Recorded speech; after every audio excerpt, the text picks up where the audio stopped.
2 గంటల సేపు ఈ రాష్ట్ర ప్రజల యొక్క సమయాన్ని వృధా చేసినటువంటి పరిస్థితి. ఎందుకంటే అతనికి నాకు అనుమానం, నిజాలు చెబితే తల 1000 చెక్కలు అవుతుందని చెప్పేసి శాపం ఉందేమో.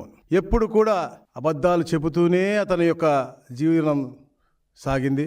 ఆఖరికి ఈ రోజున మాట్లాడుతూ గూగుల్ విషయంలో కూడా మాట్లాడారు. గూగుల్ తేవటంలో వాళ్ళ ప్రమేయం ఉంది అని చెప్పడం అంటే ఎంత హాస్యాస్పదంగా ఉందో ఈ రాష్ట్ర ప్రజలందరూ. ఎందుకంటే నేను సూటిగా ఒక మాట అడుగుతా ఉన్నాను. గూగుల్ తేవటంలో అతని హస్తం ఉంది అనేది పులివెందల ఎమ్మెల్యే కుటుంబ సభ్యులైనటువంటి మిగతా ముగ్గురని నమ్ముతారా? అలాంటి హాస్యాస్పదమైన మాటలు అబద్ధాలు. ఎందుకంటే అబద్ధాల పునాదుల మీద పుట్టినటువంటి పార్టీ అది. ఈరోజు శవాల మీద అలాగే అబద్ధాల పునాదుల మీద దిగజారు రాజకీయాలు చేస్తూ ఉన్నారు. మనం చూసాం, తెలుగుదేశం పార్టీ ఈ రాష్ట్ర విభజన చేసిన తర్వాత రాష్ట్రాన్ని అభివృద్ధి చేయాలి, ఈ రాష్ట్రంలో అగ్రస్థానం తీసుకెళ్ళని తపన పడే రోజుల్లో 14-19లో మనం చూసాం.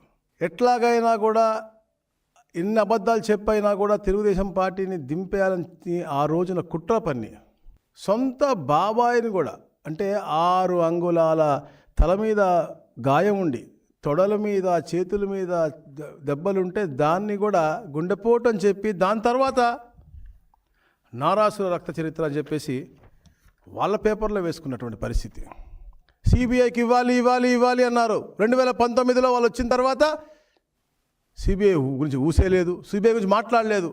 దాని తర్వాత సిబిఐ వాళ్ళు నిర్ధారించి వారికి అనువాయిలు చేశారు ఈ పని అని చెప్పి నిర్ధారించి వాళ్ళు ఊరు వస్తే వాళ్ళని తరిమి వేసే పరిస్థితి. అంటే సొంత బాబాయిని చనిపేసిన తర్వాత 5 సంవత్సరాలు ముఖ్యమంత్రిగా ఉండి దాన్ని ఎవరు చేశారు వాళ్ళని శిక్ష కూడా చేయించలేనంత సిగ్గులేని జీవితం ఉన్నటువంటి పరిస్థితి మనకు కనపడతా ఉంది.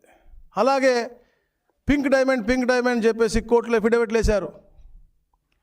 పింక్ డైమండ్ అనేది అసలు లేదు అని చెప్పి వాళ్ళ నాయకులే